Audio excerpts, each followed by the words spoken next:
ये कहानी है एक ऐसे सिख संप्रदाय के गुरु की जिसको भारत का कोई भी संप्रदाय का व्यक्ति जब याद करता है तो उसका सर गर्व से ऊंचा हो जाता है, जो भक्ति और शक्ति दोनों के संगम थे, इसलिए उनको संत सिपाही कहा जाता है।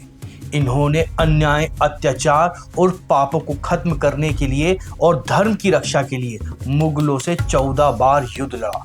इन्होंने धर्म की रक्षा के लिए अपने पूरे परिवार का बलिदान दे दिया, इसलिए इनको सरवंश दानी कहा जाता है, मतलब सारे वंश का दानी। ये वह गुरु है जिन्होंने गुरु ग्रंथ साहिब को पूरा करा और उसे गुरु के रूप में प्रतिष्ठित करा। ये हैं गुरु गोविंद सिंह जी। गुरु गोविंद सिंह जी का जन्म 22 दिसंबर 1666 को पटना के 9वें सिख गुरु श्री तेग बहादुर जी और माता गुजरी के घर में हुआ था। गुरु गोविंद सिंह जी को धर्म के लिए निडरता से खड़े रहने का बल उनके अपने माता और पिता से ही मिला था। श्री तेग बहादुर जी भी विश्व के प्रभावशाली गुरु हैं और यह सिख के 9वें गुरु थे। एक समय की बात है जब मुस्लिम कश्मीरी पंडितों का धर्म परिवर्तन कर रहे थे, तो वह गुरु तेग बहादुर जी के दरबार में आए और उनसे मदद मांगी। और उन कश्मीरी पंडितों ने कहा कि हमारे सामने एक शर्त रखी गई है कि अगर कोई ऐसा महापुरुष जो इस्लाम स्वीकार नहीं कर अपना बलिदान दे, तभी तुम सबका धर्म परिवर्तन रुक जाएगा। उस समय गुरु गोविंद सिंह जी मात्र 9 साल के थे और उन्होंने अपने पिता तेग बहादुर जी से कहा कि आपसे बड़ा महापुरुष कौन हो सकता है। तब तेग बहादुर जी ने कश्मीरी पंडितों की फरियाद सुनी और धर्म परिवर्तन से बचाने के लिए स्वयं इस्लाम ना स्वीकार करने के कारण मुगलिया सुल्तनत का विरोध किया। जब 1675 में मुगल शासक औरंगजेब ने श्री तेग बहादुर जी से कहा कि तुम इस्लाम धर्म को स्वीकार कर लो, तब साहब ने उनसे कहा कि मैं अपना शीश कटा सकता हूं लेकिन केश नहीं।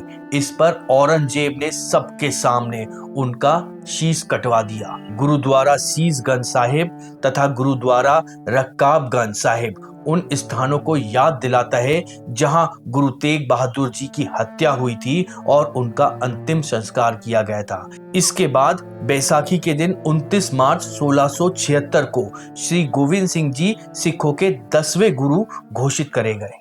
गुरु गोविंद सिंह जी का नेतृत्व सिख समुदाय के इतिहास में एक बहुत बड़ा मोड़ लेकर आया। उन्होंने 1699 में बैसाखी के दिन खालसा पंथ की स्थापना करी। हुआ यूं था कि गुरु गोविंद साहब ने एक सभा के दौरान एक तंबू लगाया और बाहर आकर खड़े हो गए और कहा कि कौन धर्म के नाम पे अपना शीश बलिदान कर सकता है। तब उस सभा में से एक व्यक्ति इस बात के लिए राजी हो गया और वह गुरु गोविंद सिंह जी के पास पहुंचा। गुरु गोविंद सिंह जी ने उनको एक तंबू में ले गए, जहां पर कुछ समय बाद जब वह बाहर निकले तो उनकी तलवार पर खून लगा था, जिसका मतलब उन्होंने उस व्यक्ति के शीश का बलिदान ले लिया था। गुरु गोविंद सिंह जी ने दोबारा पूछा कि और कौन है जो अपने शीश का बलिदान दे सकता है। ऐसे में एक और व्यक्ति खड़ा हुआ और उसने कहा कि मैं अपने शीश का बलिदान दूंगा। तब गुरु गोविंद सिंह जी उसको भी तंबू में ले गए और थोड़ी देर बाद खून से रंगी तलवार को लेकर फिर से बाहर आए और इस तरह से एक एक करके 5 ऐसे लोग थे जो कि अपने शीश का बलिदान देने के लिए तैयार थे। लेकिन 5वीं बार जब गुरु गोविंद सिंह जी उस तंबू से बाहर आए तो वहां 5 स्वयंसेवकों को साथ में लेकर आए। मतलब गुरु गोविंद सिंह जी देखना चाहते थे कि कौन है जो अपने शीश का बलिदान दे सकता था, लेकिन उनके शीश का बलिदान नहीं लिया और यही 5 लोग पंच प्यारे कहलाए और ऐसे खालसा की स्थापना हुई। पहले 5 खालसा बनने के बाद उन्हें 6वां खालसा का नाम दिया गया। इसके बाद उनका नाम गुरु गोविंद राय से गुरु गोविंद सिंह रख दिया गया। उन्होंने 5 ककारों का महत्व खालसा के लिए समझाया और कहा कि इनके बिना आप अधूरे हैं। और यह 5 ककार थे केश, कंगा, कड़ा, कृपार और कचेरा। गुरु गोविंद सिंह जी के 4 पुत्र थे। उन्होंने अपने 2 पुत्र को खुद आशीर्वाद दिया था और जंग में भेज दिया था। चमकौर की जंग में मात्र 40 सिख थे और जिनके सामने हजारों की मुगल फौज खड़ी थी, उनसे लड़ते हुए यह शहादत को प्राप्त हुए। 6 दिसंबर 1705 को इस जंग में बाबा अजीत सिंह जो मात्र 17 साल के थे और बाबा जुझारू सिंह जो मात्र 14 साल के थे, इन्होंने भी अपना बलिदान दिया। मुगल गुरु गोविंद सिंह जी से बदला लेना चाहते थे। इसके लिए उन्होंने सरसा नदी पर हमला कर दिया तो गुरुजी का परिवार उनसे बिछड़ गया। छोटे साहिबजादे बाबा जोरावर सिंह और बाबा फतेह सिंह और माता गुरजारी अपने रसोइये गंगू के साथ में मोरिडा चले गए। रात को जब गंगू ने माता गुजरी के पास में कुछ सोने की मोहरें देखी तो उसके मन में लालच आ गया।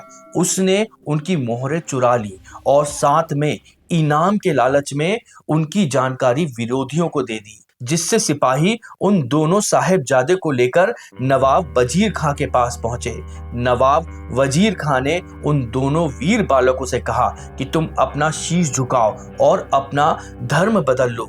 लेकिन वह छोटे बालक जिनका धर्म हिमालय की तरह विशाल खड़ा था, वह बाबा जोरावर सिंह और बाबा फतेह सिंह जो मात्र 7 और 9 वर्ष के थे, उन्होंने वजीर खान के सामने अपने धर्म को छोड़ने से मना कर दिया। इससे गुस्साए वजीर खान ने 26 दिसंबर 1705 को दोनों साहिबजादे को जिंदा दीवार में चुनवा दिया। और जब दोनों छोटे साहिबजादे की कुर्बानी की सूचना माता गुजरी जी को ठंडे बुर्ज में मिली तो उन्होंने भी अपना शरीर त्याग दिया। मात्र 7 और 9 वर्ष की आयु में इन्होंने मर जाना पसंद करा, लेकिन अपना धर्म परिवर्तन नहीं करा।